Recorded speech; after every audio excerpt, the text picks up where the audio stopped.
మొఘల్ సామ్రాజ్యము మొఘల్ సామ్రాజ్యము క్రీస్తు శకము 1526 సంవత్సరం నుంచి 1857 వరకు మొఘల్ సామ్రాజ్యము భారతదేశంలో పరిపాలన నిర్వహించింది. అయితే మొఘల్ సామ్రాజ్యము మొఘళ్ళ యొక్క పరిపాలన కాలాన్ని మనం 2 దశలుగా చెప్తాము. మొదటి భాగాన్ని గొప్ప చక్రవర్తులు అంటాము, రెండవ భాగాన్ని కడపటి మొఘలులు అంటాం. మొదటి భాగంలో గొప్ప మొఘలులు, ఆ గొప్ప మొఘలులు క్రీస్తు శకము 1526 సంవత్సరం నుంచి 1707 వరకు గొప్ప మొఘలులు పరిపాలించారు. ఆ గొప్ప మొఘలులు ఎవరు అంటే బాబరు, హుమాయూను, అక్బరు, జహంగీరు, షాజహాన్, ఔరంగజేబు, వీరు గొప్ప మొఘలుల కిందికి వస్తుంది.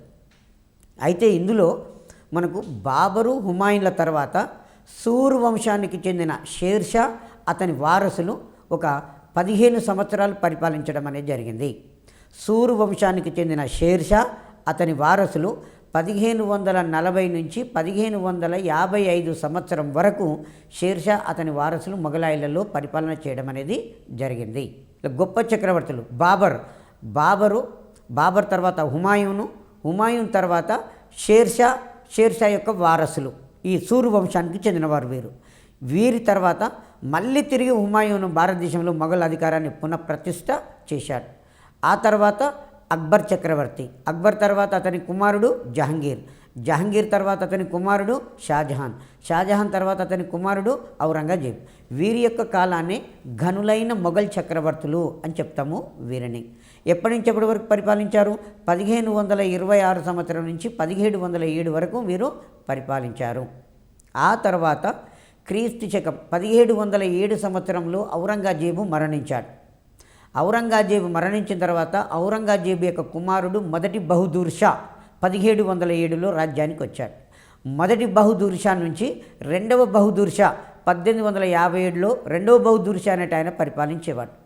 1707 సంవత్సరం కాలం నుంచి 1857 వరకు గల కాలాన్ని కడపటి మొఘలుల కాలంగా దీన్ని వర్ణించడం అనేది జరిగింది.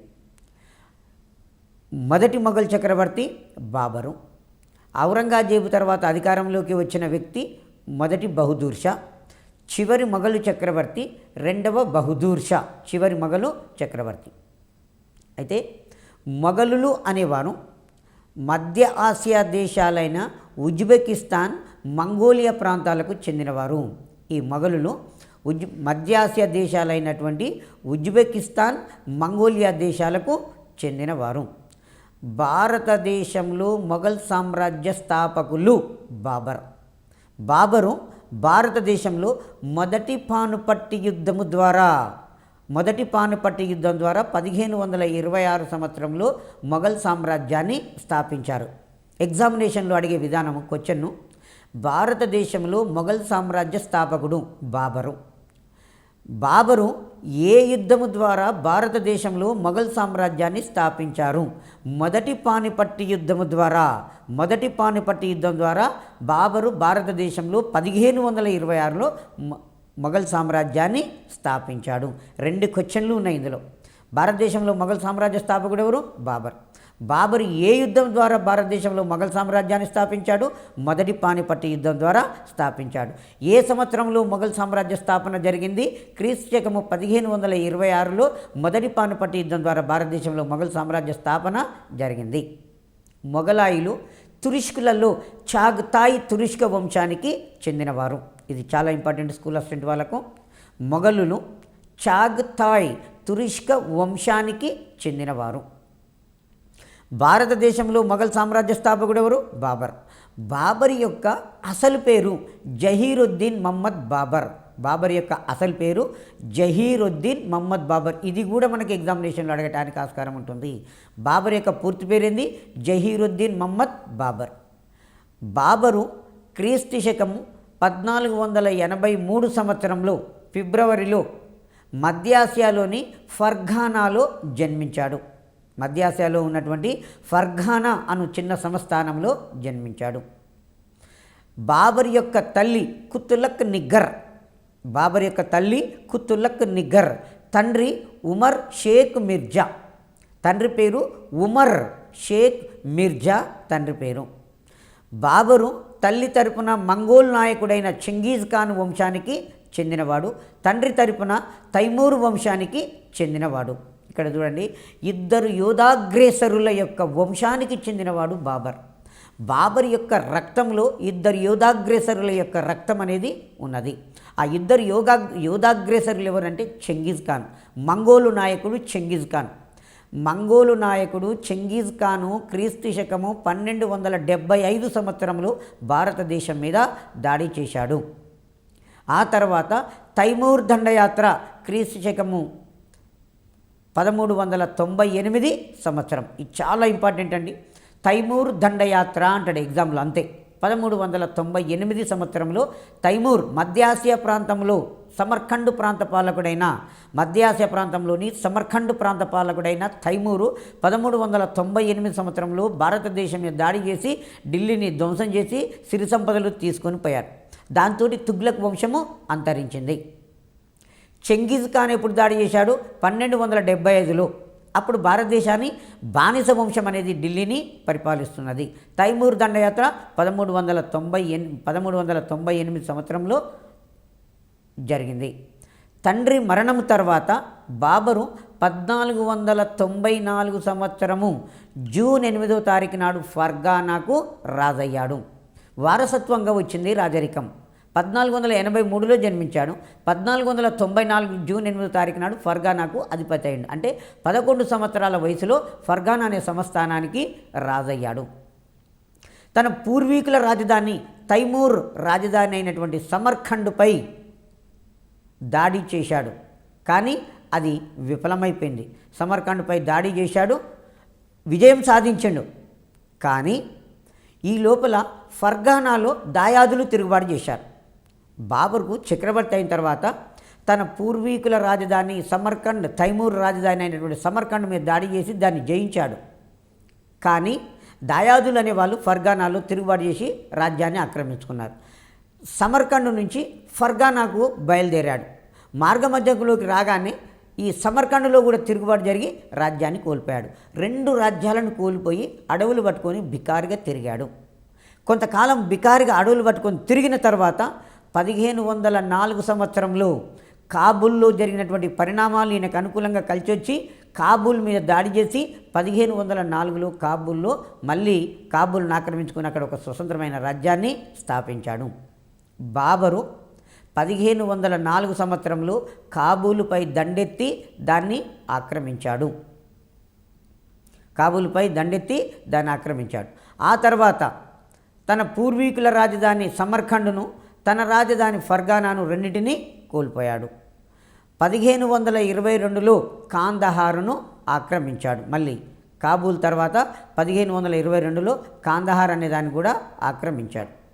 ఇదే టైంలో భారతదేశంలో లోడీ వంశం అనేది ఢిల్లీ సింహాసనాన్ని పరిపాలిస్తున్నది.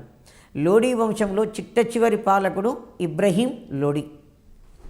ఇబ్రహీం లోడీకి పంజాబ్ పాలకుడైనటువంటి దౌలతా ఖాన్ లోడీకి పడకుండా ఉండింది. కాబట్టి పంజాబ్ పాలకుడైన దౌలతా ఖాన్ లోడీ బాబర్ను భారతదేశం మీద దండెత్తి రమ్మని ఆహ్వానము పలికినాడు. ఇది ఎగ్జామ్లో అడగటానికి ఆస్కారం ఉంటుంది. బాబరును భారతదేశంపై దండెత్తి రమ్మని ఆహ్వానము పలికినది ఎవరు? పంజాబ్ పాలకుడైన దౌలతా ఖాన్ లోడీ ఆహ్వానము పలికినాడు. అదే టైంలో రాజపుత్ర రాజైనటువంటి మేవార్ పాలకుడైనటువంటి రాణా సంగ్రామసింహుడు కూడా బాబర్ను భారతదేశం మీదకి దండెత్తి రమ్మని ఆహ్వానం పలికాడు. ఇతను కూడా ఎందుకు ఆహ్వానం పలికాడు అంటే, బాబరు భారతదేశం మీద దండెత్తి వచ్చేసి ఆ ఢిల్లీ పాలకుడు ఇబ్రహీం లోడీని ఓడించి తరిమి వేసిన తర్వాత నేను ఢిల్లీలో ఒక కొత్త హిందూ సామ్రాజ్యాన్ని స్థాపించవచ్చు, రాజపుత్ర రాజ్యాన్ని స్థాపించవచ్చు అని రాణా సంగ్రామసింహ భావించి బాబర్ను భారతదేశం మీద రమ్మని ఇతను కూడా ఆహ్వానం పలికాడు. కానీ ఇందులో మనకు ముఖ్యంగా బాబరును భారతదేశం మీద దండెత్తి రమ్మని ఆహ్వానము పలికినది పంజాబ్ పాలకుడు దౌలతా ఖాన్ లోడీ. ఆ తర్వాత ఈయన పేరు మనం రాణా సంగ్రామసింహుని పేరు చెప్పుకోవడం అనేది జరగవచ్చు. మొదటి పానిపట్టు యుద్ధము క్రీస్తు శకము 1526 ఏప్రిల్ 21న. మొదటి పానిపట్టు యుద్ధము క్రీస్తు శకము 1526 ఏప్రిల్ 21న జరిగింది. ఏప్రిల్ 21వ తారీఖున జరిగింది. ఇక్కడ ఈ యుద్ధం ఎప్పుడు జరిగింది, ఎవరెవరి మధ్య జరిగింది అనేది చాలా ఇంపార్టెంట్. భారతదేశ చరిత్ర గతిని మార్చిన నిర్ణయాత్మకమైన యుద్ధాలలో మొదటి పానిపట్టు యుద్ధం కూడా ఒకటి. ఈ మొదటి పానిపట్టు యుద్ధము 1526 ఏప్రిల్ 21న జరిగింది. ఈ యుద్ధము విదేశస్థుడైనటువంటి బాబరుకు తర్వాత ఢిల్లీ చక్రవర్తి అయినటువంటి ఇబ్రహీం లోడీల మధ్యన జరిగింది. ఈ యుద్ధంలో ఢిల్లీ చక్రవర్తి ఇబ్రహీం లోడి ఓడింపబడి చంపబడ్డాడు. బాబరు విజయం సాధించాడు. ఈ యుద్ధంలో విజయం సాధించడం వలన బాబరు భారతదేశంలో ఢిల్లీ సుల్తాన్లకు రాజధానులుగా ఉన్న ఢిల్లీ, ఆగ్రాలను ఆక్రమించి మొఘళ్ళ యొక్క అధికారాన్ని స్థాపించాడు. మొదటి పానిపట్టు యుద్ధంలో బాబరు విజయం సాధించడంలో కీలక పాత్ర పోషించిన అతని ఆయుధాలు ఏంటంటే ఫిరంగులు, తుపాకులు. ఇది కూడా ఇంపార్టెంట్ అండి. మొదటి పానిపట్టు యుద్ధంలో బాబర్ విజయం సాధించడంలో కీలక పాత్ర పోషించిన ఆయుధాలేవి ఫిరంగులు, ఫిరంగి దళం అంటున్నాం. ఫిరంగి దళం అంటున్నాం కదా, అదే ఫిరంగులు, తుపాకీ దళం. ఇప్పటి వరకు భారతదేశ చరిత్రలో యుద్ధ నీతిలో ఫిరంగులను, తుపాకులను ఉపయోగించినటువంటి చక్రవర్తులు ఇద్దరు ఉన్నారు. ఒకటి భారత చక్రవర్తి, విజయనగర చక్రవర్తి అయినటువంటి ప్రౌఢదేవరాయలు అని పిలుస్తాం మనం. ప్రౌఢదేవరాయలు అని పిలుస్తున్నాం. ఆ సంగమ వంశరాజులలో గొప్పవాడైనటువంటి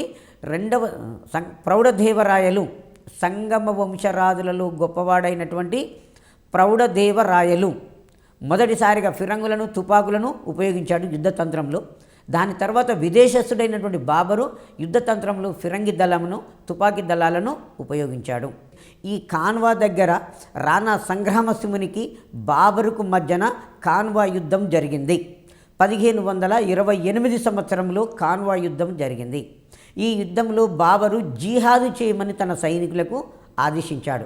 కారణం ఏంటంటే బాబరు యొక్క సైన్యము 12,000 మంది, రాణా సంగ్రామసింహుడు రాణా సంగ ఒకటే, అతని యొక్క సైన్యము 1,00,000 మంది.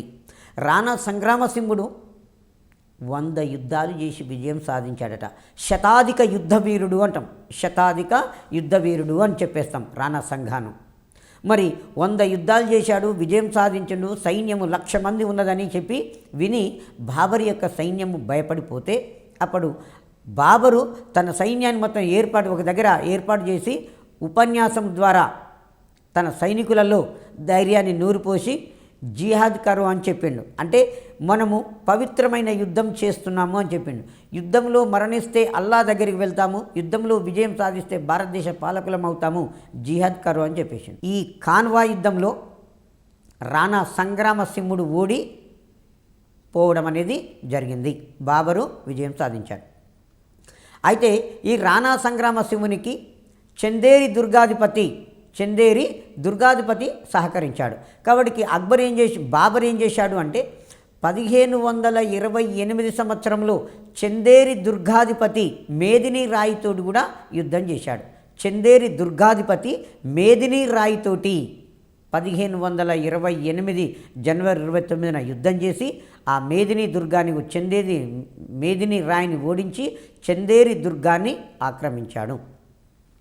చందేరి ఆక్రమణ 1528 జనవరి 29న చందేరి దుర్గాధిపతి మేదిని రాయిని ఓడించాడు. బాబర్ అనేవాడు ఓడించాడు.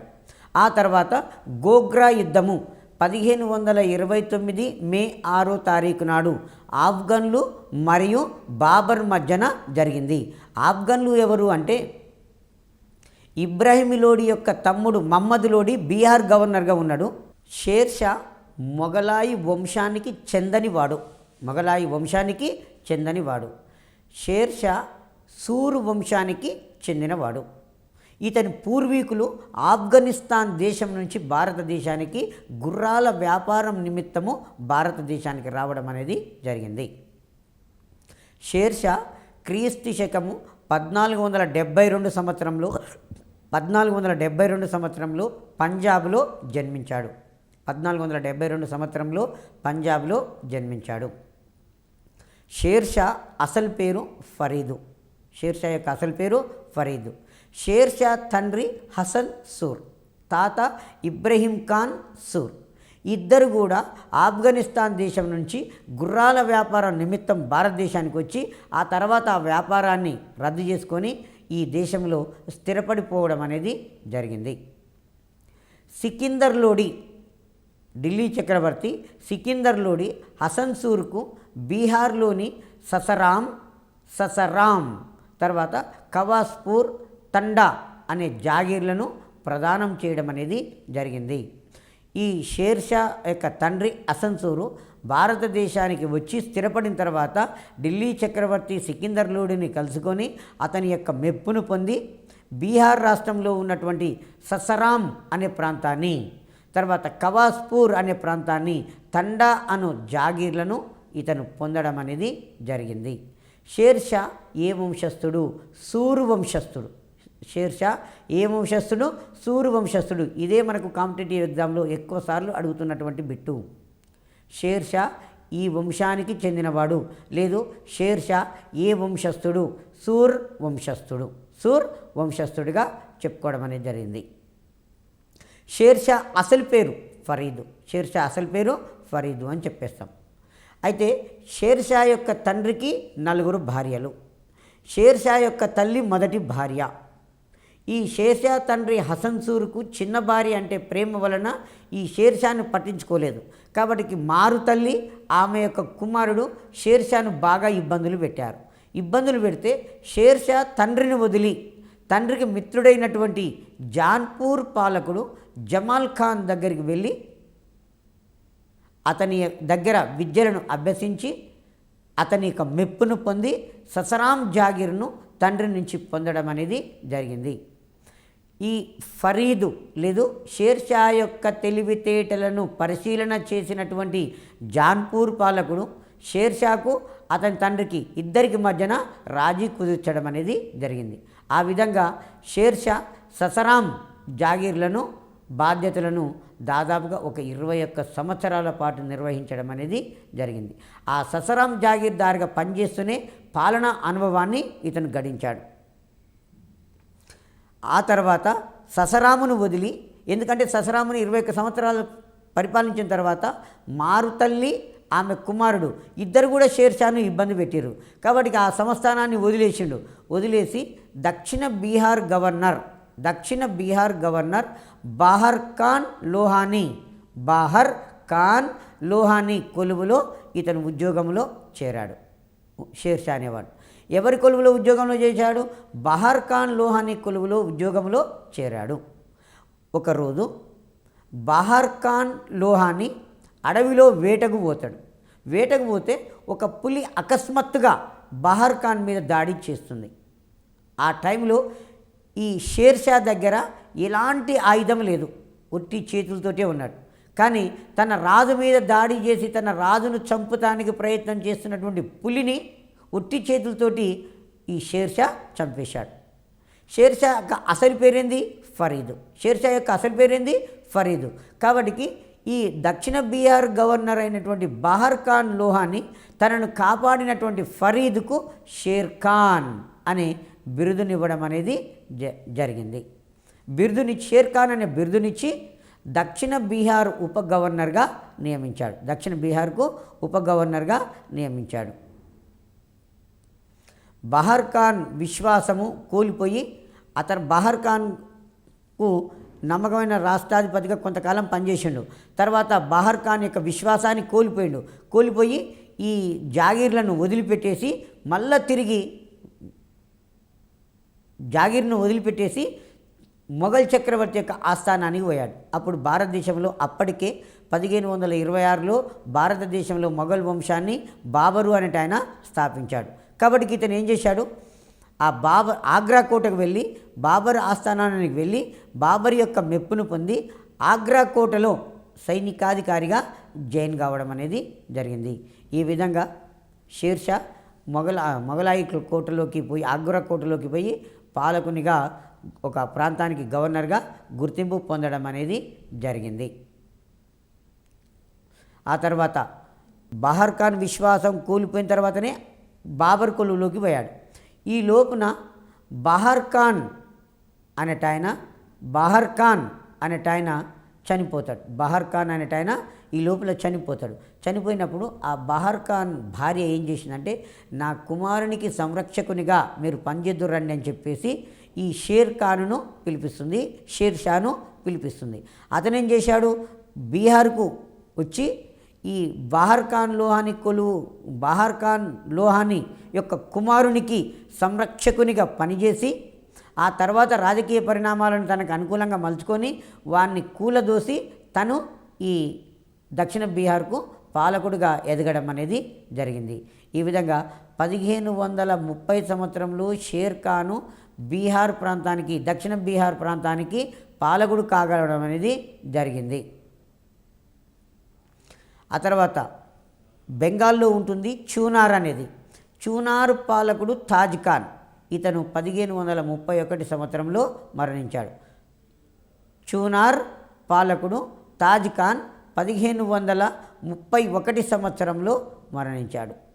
ఇతను మరణించడంతో ఈ చూనార్ పాలకుడు తాజ్ ఖాన్ మరణించిన తర్వాత షేర్షా అతని భార్య లార్డ్ మాలిక్ను వివాహం చేసుకుంది. షేర్ ఖాను హుమాయూనును మొదటిసారిగా 1539లో చౌసా యుద్ధంలో ఓడించాడు. ఆ తర్వాత 1540లో కనౌజు యుద్ధంలో పూర్తిగా ఓడించి భారతదేశం నుంచి, ఢిల్లీని నుంచి తరిమివేసి ఆ భారతదేశంలో ఢిల్లీ, ఆగ్రాలను ఆక్రమించి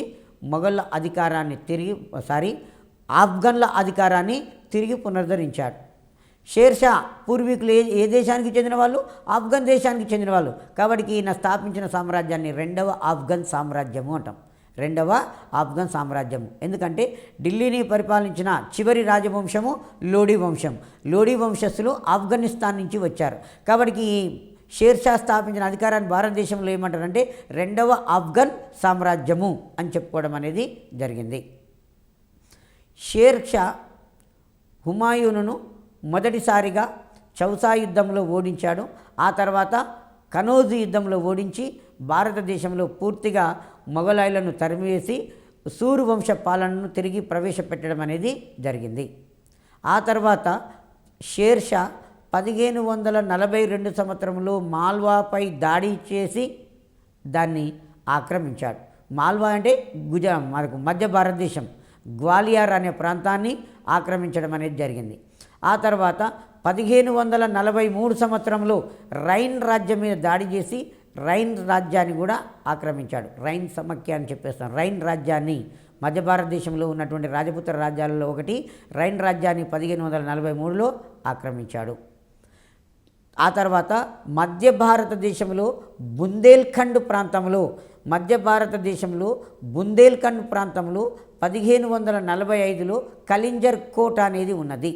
ఈ కలింజర్ కోటను కూడా జయించాలని పోయి షేర్షా ఆ కలింజర్ కోట మీద దాడి చేశాడు 1545లో. ఈ కలింజర్ కోట గోడను పేల్చివేస్తున్నాడు. ఆ గోడను మందుగుండు ఫిరంగులతోటి పేల్చివేస్తుంటే ఫిరంగి పోయి గోడకు తగిలి రిఫ్లెక్ట్ అయ్యి వెనుకకు వచ్చి మందుగుండులో ఆ మంట పడేసి ఆ మందుగుండు సామాగ్రి పడడం వలన ఇతని దగ్గర ఉన్నటువంటి మందుగుండు పేలి తీవ్రమైన గాయాలయ్యి దాని తర్వాత ఇతను మరణించడం అనేది జరిగింది. 1545 సంవత్సరంలో షేర్షా మరణించాడు. షేర్షా కాలంలో చక్కటి పోలీసు వ్యవస్థ ఉండేది. షేర్షా తను పరిపాలన చేసేటప్పుడు శాంతి భద్రతలను రూపొందించడానికి ఒక చక్కటి పోలీసు వ్యవస్థను ఏర్పాటు చేసి గ్రామాధికారులకే శాంతి భద్రతలను కాపాడే బాధ్యతను అప్పగించాడు. షేర్షా గ్రామాధికారులకు శాంతి భద్రతలను కాపాడే బాధ్యతలను అప్పగించడం అనేది జరిగింది. షేర్షా పరిపాలనలో మొఘల్ చక్రవర్తి అక్బర్కు మార్గదర్శకుడు. ఇతను ఏం చేశాడు అంటే పౌరపాలనా విధానానికి రూపకల్పన చేసిన తొలి భారతీయ ముస్లిం చక్రవర్తిగా పేర్కొంటాం. భారతదేశంలో పౌరపాలనా విధానానికి రూపకల్పన చేసినటువంటి తొలి భారతీయ చక్రవర్తిగా షేర్ ఖాను నిలవడం అనేది జరిగింది. షేర్షా తనకు పరిపాలనలో సహకరించడానికి 4 మంత్రులను నియమించుకున్నాడు. పరిపాలనా సౌలభ్యం కోసము తన రాజ్యాన్ని 47 సర్కారులుగా విభజించాడు. ఇది చాలా ఇంపార్టెంటు. షేర్షా తన రాజ్యాన్ని ఎన్ని సర్కారులుగా విభజించాడు? 47 సర్కారులుగా విభజించాడు. సర్కారు అంటే ఏంది? రాష్ట్రం. సర్కారు అంటే ఏంది? రాష్ట్రంగా చెప్పుకోవచ్చు. షేర్షా తన రాజ్యాన్ని 47 సర్కారులుగా విభజించాడు. ఇది చాలాసార్లు మనకు డిఎస్సీలు అడుగుతున్నాడు, ఇతర కాంపిటేటివ్ ఎగ్జామ్లో కూడా అడుగుతున్నటువంటి బిట్టు. సర్కారు వ్యవహారాలను చూసేందుకు షిక్దారన్ అనే అధికారిని మున్సిఫాన్ అను ఉద్యోగులను నియమించాడు. షేర్షా సర్కారు పాలనా వ్యవహారాలను చూసేటందుకు షిక్దారన్ మున్సిఫాన్ అను ఉద్యోగులను షేర్షా నియమించాడు. షేర్షా షిక్దారన్ అనే శాఖను శాంతి భద్రతలను పర్యవేక్షించడానికి కొత్తగా నియమించుకున్నాడు. ఆ తర్వాత మున్సిఫ్ లేదా మున్సిఫాన్ ప్రధానంగా న్యాయ నిర్ణేత. మున్సిఫ్ లేదా మున్సిఫాన్ అనేట ఆయన ప్రధానంగా న్యాయ సమీక్ష జరిపే అధికారి. ప్రతి సర్కారును పరగణాలుగా విభజించాడు. పరగణ మీన్ కొన్ని వందల గ్రామాల సముదాయం. షేర్షా తన రాజ్యాన్ని సర్కారులుగా విభజించాడు. సర్కారులను పరగణాలుగా విభజించాడు. పరగణ అనేది కొన్ని వందల గ్రామాల యొక్క సముదాయము పరగణ. షేర్షా కాలంలో పరిపాలనలో చివరి భాగము గ్రామము. షేర్షా కాలంలో పరిపాలనలో చివరి భాగం ఏంది? గ్రామము. గ్రామాధికారులలో పట్వారీ, చౌకీదార్ అనేవాళ్ళు ముఖ్య అధికారులు. గ్రామాధికారులలో ముఖ్యులు ఎవరంటే పట్వారీ, చౌకీదార్ అనేవాళ్ళు ముఖ్య అధికారులు. మరి షేర్షా అధికారులను బదిలీ చేసే విధానాన్ని ప్రవేశపెట్టాడు. అధికారులను బదిలీ చేసే విధానాన్ని కూడా ఇతను ప్రవేశపెట్టడం అనేది జరిగింది. ఆ తర్వాత గ్రామాధికారులకు శాంతి భద్రతలను కాపాడే బాధ్యత అప్పగించాడు. షేర్షాకు శాశ్వతమైన కీర్తి ప్రతిష్టలను తెచ్చిపెట్టింది అతని యొక్క భూమిశిస్తు విధానము. షేర్షా భూమిని సర్వే చేయించి భూసారాన్ని బట్టి భూమిని 3 భాగాలుగా విభజించాడు. ఉత్తమ భూమి, మధ్యమ భూమి, అధమ భూమి అని భూమిని 3 భాగాలుగా విభజించాడు. 3 తరగతిగా విభజించాడు. షేర్షా పండిన పంటలో 1/3 వంతు వసూలు చేశాడు. భూమి శిస్తు విధానాలను కొంచెం జాగ్రత్తగా గమనించండి. ఎప్పుడు అడుగుతూనే ఉంటుంది. ఎక్కువగా అడిగేది ఎవరిది అంటే అక్బర్ చక్రవర్తిది అడుగుతాడు. అక్బర్ చక్రవర్తి భూమి శిస్తు ఎంత వసూలు చేశాడు? 1/3 వంతు వసూలు చేశాడు. షేర్షా వసూలు చేసిన భూమి శిస్తు పండిన పంటలో 1/3 వంతు శిస్తుగా నిర్ణయించి వసూలు చేయడం అనేది జరిగింది. షేర్షా రైతువారీ పద్ధతిని ప్రవేశపెట్టాడు. రైతువారీ పద్ధతిలో రైతులకు భూమి మీద హక్కును తెలుపుతూ పట్టాలు ఇచ్చే పద్ధతిని ప్రవేశపెట్టాడు. ఆ తర్వాత రైతుల నుండి నేను ప్రభుత్వానికి క్రమం తప్పకుండా ఈ భూమిని సేద్యం చేసుకున్నందుకు శిస్తు చెల్లిస్తాను అనే అంగీకార పత్రము కబూలియతు తీసుకున్నాడు. రైతులకు భూమి మీద హక్కును తెలుపుతూ పట్టాలు ఇచ్చాడు. రైతుల నుండి కబూలియతు తీసుకున్నాడు. అంటే ఈ భూమిని నేను సేద్యం చేసుకున్నంత కాలం క్రమం తప్పకుండా ప్రభుత్వానికి పన్ను చెల్లిస్తాను అని ఇచ్చినటువంటి అంగీకార పత్రమే కబూలియత్. రైతులకు భూమి మీద హక్కును తెలుపుతూ పట్టాలు ఇచ్చాడు. రైతు నుంచి కబూలియత్ అనే దానిని స్వీకరించడం అనేది జరిగింది. షేర్షా కాలంలో మొట్టమొదటిసారిగా ఒక గ్రాండ్ ట్రంక్ రోడ్డును ఏర్పాటు చేశాడు. భారతదేశంలో కలకత్తా నుంచి పంజాబ్ వరకు మొట్టమొదటిసారిగా గ్రాండ్ ట్రంక్ రోడ్డును ఏర్పాటు చేశాడు. అంతకుముందు ఎవరు కూడా గ్రాండ్ ట్రంక్ రోడ్డును ఏర్పాటు చేయడం అనేది జరగలేదు. ఈ గ్రాండ్ ట్రంక్ రోడ్డును నేర్పించి మార్గ మధ్యంలో అక్కడక్కడ సత్రాలు కట్టించాడు. ఎందుకంటే అప్పట్లో ఎంత దూరం ప్రయాణం చేసినా ఏనుగుల మీద కానీ, ఒంటెల మీద కానీ, గాడుల మీద కానీ ప్రయాణం చేయాలి. లేదు అంటే ఎద్దుల బండి మీద ఒక ప్రాంతం నుంచి మరొక ప్రాంతానికి పోవాలి. లాస్ట్గా కాలినడకన ఎంత దూరమైనా ప్రయాణికులు ప్రయాణించడం అనేది జరుగుతూ ఉండేది.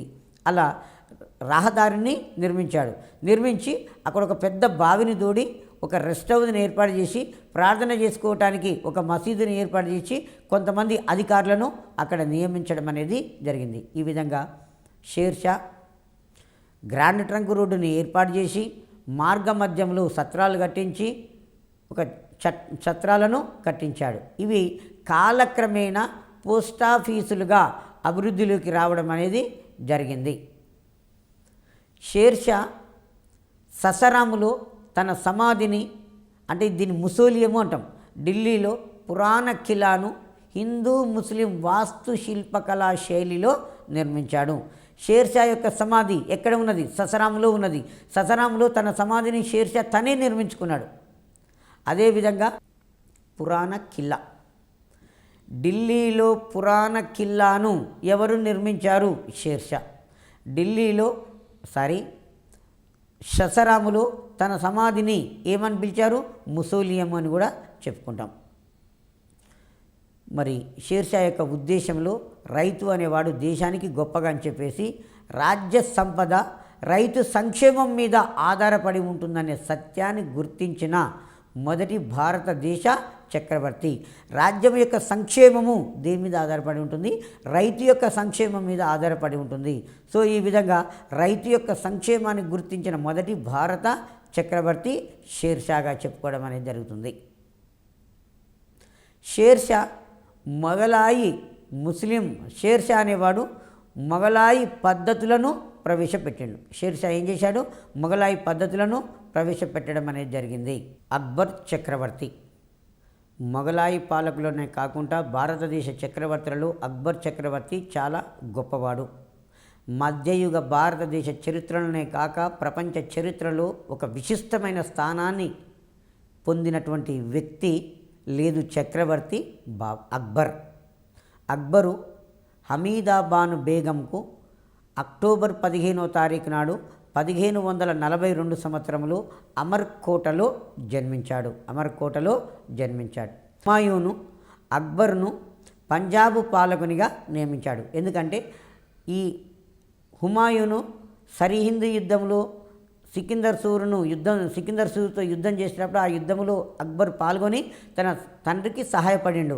కాబట్టి వారసత్వంగా భారతదేశాన్ని జయించిన తర్వాత పంజాబ్ అనే ప్రాంతం తన రాజ్యంలో ఒక రాష్ట్రంగా ఉన్నది. కాబట్టి ఆ పంజాబ్ ప్రాంతానికి గవర్నర్గా హుమాయూను తన కుమారుడు అక్బర్ను నియమించాడు. అక్బర్ యొక్క సంరక్షకుడు బైరం ఖాన్. అక్బరు బైరం ఖాన్ను తన ప్రధానమంత్రిగా నియమించుకోవడం అనేది జరిగింది. 1556 ఫిబ్రవరి 14న బైరం ఖాను అక్బర్కు పంజాబ్లోని గుర్దాస్పూర్ జిల్లాలోని కలనౌరు వద్ద భారతదేశ చక్రవర్తిగా పట్టాభిషేకము జరిపించండి. ఎందుకంటే హుమాయూను గ్రంథాలయం మెట్లు దిగుతూ 1556 జనవరి 24వ తారీఖు నాడు తన గ్రంథాలయం మెట్లు దిగుతూ ప్రమాదవశాత్తు జారిపడి మరణించాడు. ఈ మరణ వార్త తెలిసేసరికల్లా కొన్ని రోజులు పట్టింది.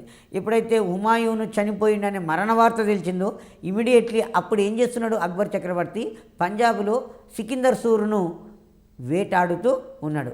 ఆ టైంలో పంజాబ్లోని గుర్దాస్పూర్ జిల్లాలోని కలనౌరులో అక్బర్కు అక్కడ ఒక వేదికను ఏర్పాటు చేసి అక్బర్ను భారతదేశ చక్రవర్తిగా పట్టాభిషేకం జరపడం అనేది జరిగింది. ఈ లోపున ఏం చేశాడంటే హుమాయూన్ మరణ వార్త వినగానే మహమ్మద్ ఆదిల్ షా యొక్క ప్రధానమంత్రి హేము అనేవాడు ఆగ్రాపై దాడి చేశాడు. ఆ దాడి చేయగానే ఆగ్రాలో మొఘల్ గవర్నర్గా ఉన్నటువంటి ఉజ్బేగ్ అనేవాడు పారిపోయాడు, ఆగ్రాను ఆక్రమించుకున్నాడు. దాని తదనంతరం హేము ఏం చేశాడు? ఢిల్లీ మీద దాడి చేశాడు. ఢిల్లీలో మొఘల్ గవర్నర్గా ఉన్నటువంటి తార్దీ బేగ్ అనేవాడిని ఓడించాడు. ఈ విధంగా హేము తన ప్రభువైనటువంటి ఆదిల్ షాను ఎదిరించి విక్రమాదిత్య అనే బిరుదుతోటి ఢిల్లీ సింహాసనాన్ని అధిష్ఠించడం అనేది జరిగింది. మధ్యయుగంలో భారతదేశాన్ని అతి కొద్ది రోజులు పరిపాలించిన ఏకైక హిందువు ఎవరైనా ఉన్నారు అంటే హేమచంద్ర అనేవాడు. ఆయనని మనం హేము అంటున్నాము. హేమచంద్ర. ఈ హేము అనేవాడు ఉన్నటువంటి బిరుదు ఏంటంటే విక్రమాదిత్య అనే బిరుదు. ఇది కూడా చాలా ఇంపార్టెంట్. గతంలో ఏపీఎస్సీ ఎగ్జామ్లో అడగడం జరిగింది, ప్రీవియస్ ఎగ్జామ్లలో. హేముకు ఏమని బిరుదు ఉన్నది? విక్రమాదిత్య అనే బిరుదు ఉన్నది. ఇప్పుడు భారతదేశ చక్రవర్తి ఎవరయ్యారు? హేము అయ్యాడు. విదేశస్థుడు అక్బర్ అయిపోయాడు. రెండవ పానిపట్టు అనేది ప్రస్తుతము హర్యానాలో ఉన్న ఒక ప్రాంతం పేరు పానిపట్టు. అక్కడ రెండవసారి యుద్ధం జరిగింది. ఎప్పుడు జరిగింది? క్రీస్తు శకము 1556 నవంబర్ 5వ తారీఖు నాడు రెండవ పానిపట్టు యుద్ధం జరిగింది. ఎవరెవరి మధ్య జరిగింది? అక్బర్ చక్రవర్తి వర్సెస్ హేముకు మధ్యన జరిగింది. అక్బర్ చక్రవర్తి వర్సెస్ హేముల మధ్యన జరిగింది. యుద్ధంలో యుద్ధ భూమిలో హేము ఓడింపబడ్డాడు, చంపబడ్డాడు. విజేత ఎవరయ్యారు? అక్బర్ చక్రవర్తి అయ్యాడు. రెండవ పానిపట్టు యుద్ధము భారతదేశంలో మొఘల్ అధికార సుస్థిరతకు నాంది పలికింది. రెండవ పానిపట్టు యుద్ధము భారతదేశ చరిత్రలో మొఘల్ అధికార యొక్క సుస్థిరతకు నాంది పలకడం అనేది జరిగింది. తర్వాత ఈ యుద్ధం రెండవ పానిపట్టు యుద్ధంలో విజయం సాధించిన తర్వాత అక్బర్ చక్రవర్తి హేమును తన ప్రధానమంత్రిగా నియమించుకున్నాడు. 1556 సంవత్సరం నుంచి 1560 వరకు బైరం ఖాను అక్బర్ చక్రవర్తికి సంరక్షకునిగా కొనసాగిండు.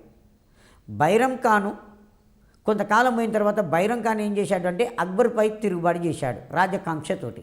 కాబట్టి అక్బర్ ఏం చేశాడు అంటే బైరం ఖానును ఓడించి తన తండ్రికి సహాయం చేశాడు, తనకు సహాయం చేశాడు. కాబట్టి అతన్ని క్షమించి ఆగ్రాకు బందీగా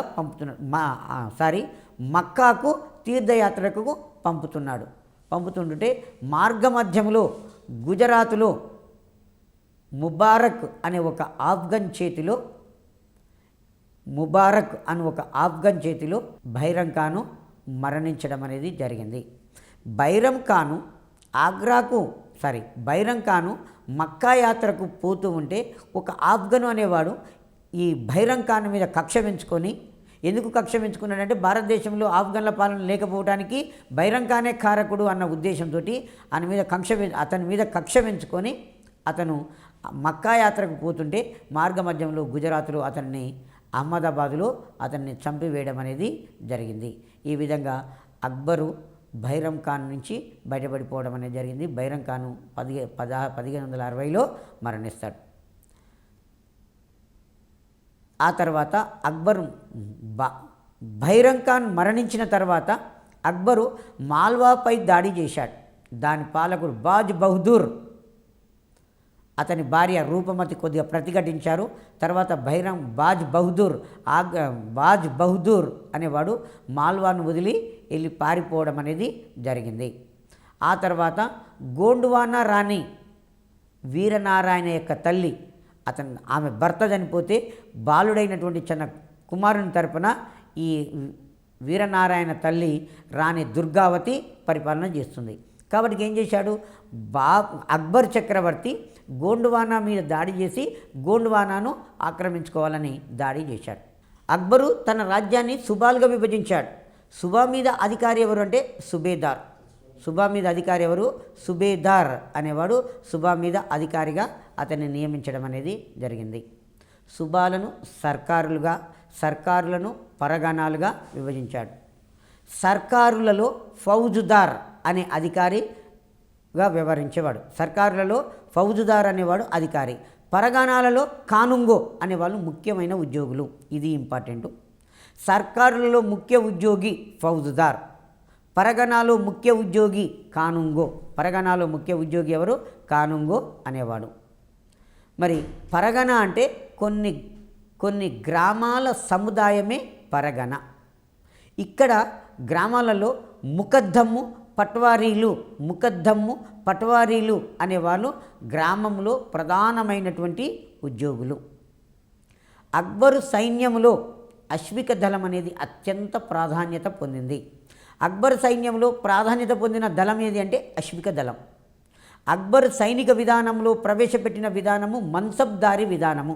అక్బరు తన సైనిక విధానంలో ప్రవేశపెట్టిన విధానాన్ని ఏమన్నామంటే మన్సబ్దారీ విధానము అంటున్నాం. మన్సబు అంటే హోదా, సైనికపరమైనటువంటి హోదా అని అర్థం, లేదు ఉద్యోగము అని అర్థం. 10 మంది సైనికులను పోషించే మన్సబ్దారు ఉండేవాడు, 10,000 మంది సైనికులను పోషించే మన్సబ్దారులు కూడా ఉండేవారు.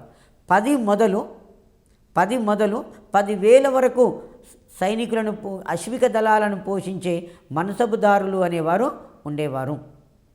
అక్బరు చివరి కాలంలో 12,000 మంది సైనికులను పోషించే మన్సబుదారులు కూడా ఉండేవారట. గుర్రాలకు ముద్రణలు వేసే విధానాన్ని అమలులోకి తెచ్చాడు. అక్బర్ యొక్క రెవెన్యూ మంత్రి రాజా తోడర్మల్. అక్బర్ యొక్క రెవెన్యూ మంత్రి పేరు రాజా తోడర్మల్. అక్బరు రైతువారి పద్ధతిని ప్రవేశపెట్టిండు. ఈ అక్బర్ యొక్క రైతువారి పద్ధతికి ఏమని పేరు అంటే బందోబస్తు విధానము అని చెప్పేస్తాం. తర్వాత అక్బర్ చక్రవర్తి పండిన పంటలో 1/3 భూమి శిస్తు వసూలు చేశాడు.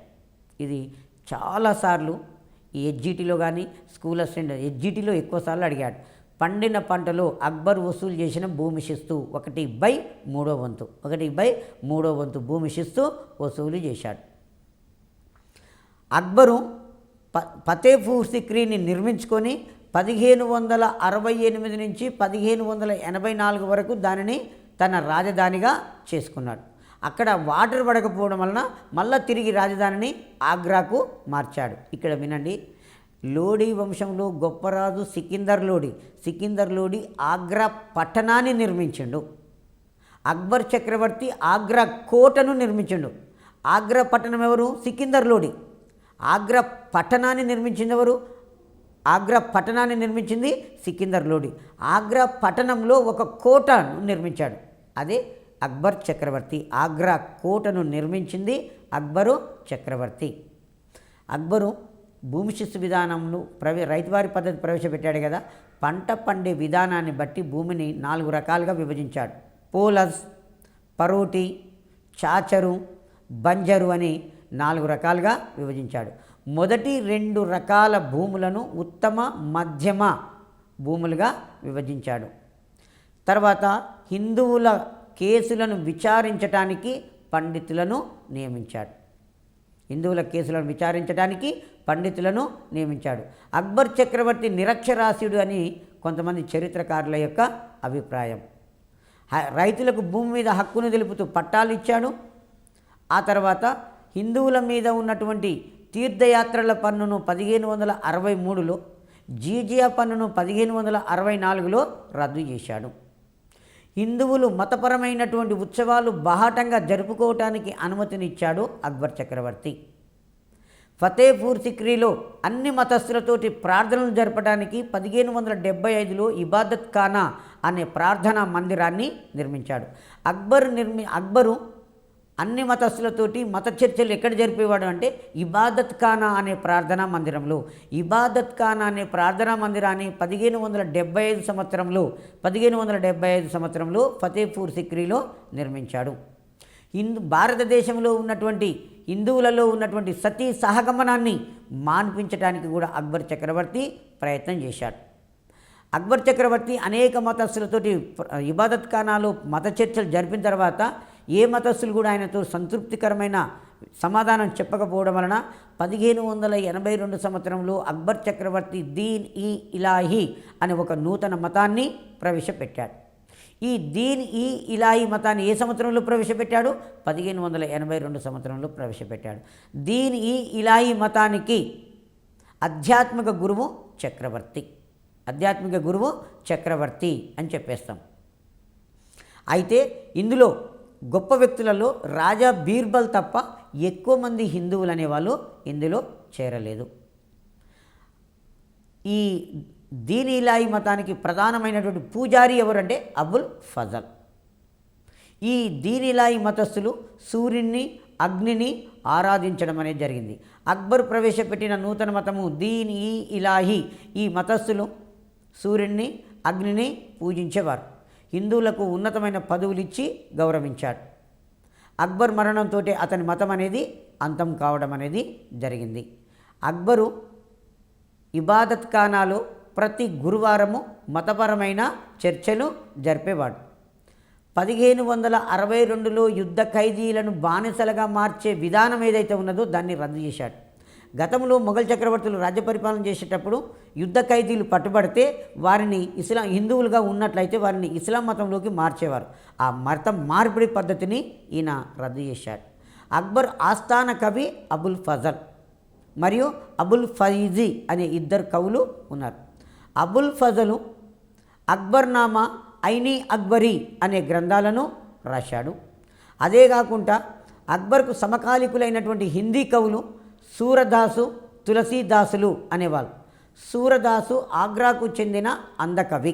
సూరదాసు ఆగ్రాకు చెందినటువంటి అందకవి. ఆ తర్వాత తులసీదాసు ఉత్తరప్రదేశ్కు చెందినవాడు. అక్బర్కు సమకాలీకుడు. తులసీదాసును అపర వాల్మీకి అని కూడా పిలుస్తాం. తులసీదాసును అపర వాల్మీకి అంటాం. తులసీదాసు రామచరితమానస్ అనే గ్రంథం రచించాడు. ఈ రామచరితమానస్ అనే గ్రంథంలోనే హనుమాన్ చాలీస్ అనేది ఉన్నది. 16వ శతాబ్దం నాటికి మాల్వారాజ్ బాజ్ బహదూరు, ఆయన భార్య రూపమతి పేరు పొందినటువంటి గొప్ప సంగీత విద్వాంసులు అంటున్నాం. అక్బర్ ఆస్థాన గాయకుడు తాన్సేన్. అక్బర్ ఆస్థాన గాయకుడు తాన్సేన్. అక్బర్ రాజ్య పరిపాలన చేసేటప్పుడు తన తండ్రి యొక్క హుమాయూన్ యొక్క సమాధిని ఢిల్లీలో నిర్మింపజేశాడు. తర్వాత తన సమాధిని సికింద్రాలో నిర్మించుకున్నాడు. అక్బర్ చక్రవర్తికి మొట్టమొదట తన కూతుర్ని వివాహం చేసింది ఎవరంటే అంబర్రాజు రాజా బిహారీ మల్. ఆమె పేరు మరియం ఉజ్జమాని. ఆ తర్వాత బికనీరు, జైసల్మీరు పాలకులు కూడా ఎంతోమంది రాజపుత్ర రాజులు తమ కన్యలను అక్బర్ చక్రవర్తికి ఇచ్చి వివాహం చేశారు. అక్బరు ఫతేపూర్ సిక్రీలో నిర్మించిన కట్టడాలు ఇబాదత్ ఖాన్ అనే ప్రార్థనా మందిరము, పంచమహాలు, రాణి జోధ్బాయి భవనము, బులంద్ దర్వాజా అనేది. ఇబాదత్ ఖాన్ అనేది ప్రార్థనా మందిరం, బులంద్ దర్వాజా అనేది ఒక ఎత్తైనటువంటి కమాను అని చెప్పేస్తాం. అక్బర్ ఆస్థానంలో 11 మంది ముస్లింలు, 6 మంది హిందూ చిత్రకారులు అనేవాళ్ళు ఉన్నారు. మొఘళ్ళ యొక్క చిత్రలేఖనము అక్బర్ తోటే ప్రారంభమవుతుంది. హిందూ పర్షియా చిత్రలేఖనానికి పునాదులు వేయడం అనేది జరిగింది. అక్బర్ యొక్క ఆర్థిక మంత్రి రాజా తోడర్మల్లు. మతపరమైన పన్నులు ఏంటంటే జీజియా పన్ను, జకాత్. జకాత్ అంటేనేమో ముస్లింలు చెల్లించే పన్ను, జీజియా పన్ను అంటేనేమో హిందువులు చెల్లించాక మతపరమైనటువంటి పన్నులు. అక్బర్ చక్రవర్తి మీద అక్బర్ యొక్క కుమారుడు జహంగీరు తిరుగుబాటు చేసిండు. ఎందుకు అక్బర్ మీద అతని కుమారుడు జహంగీర్ తిరుగుబాటు చేశాడు అంటే జహంగీరును కాకుండా జహంగీర్ యొక్క కుమారుడు ఖుస్రోను నా వారసుడు అని ప్రకటించినందుకు ఆ జహంగీరు తన తండ్రిని ఎదిరించడం అనేది జరిగింది.